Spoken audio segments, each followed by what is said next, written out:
ఏకాదశి తిథి హిందువులకు ముఖ్యమైనది.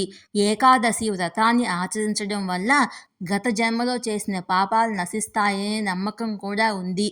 ఆషాఢ మాసంలో దేవసేని ఏకాదశి లేదా తొలి ఏకాదశి రోజు చేసే ఉపవాసం చాలా విశిష్టమైనదిగా పరిగణించబడుతుంది. హిందూ పంచాంగం ప్రకారము ఆషాఢమాసంలోని తొలి ఏకాదశిని జూలై 16వ తేదీ మంగళవారం రాత్రి 8:33 ప్రారంభమై జూలై 17వ తేదీ బుధవారం రాత్రి 9:02 ముగుస్తుంది.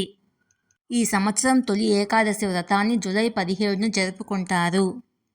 తొలి ఏకాదశి రోజున తెల్లవారుజామున తలస్నానం చేసి పసుపు రంగు దుస్తులు ధరించాలి.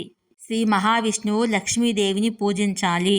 శ్రీహరికి నైవేద్యంలో తులసి ఆకులను తప్పనిసరిగా సమర్పించాలి. ఏకాదశి నాడు తులసి ఆకులను తెంపవద్దు. Please subscribe me.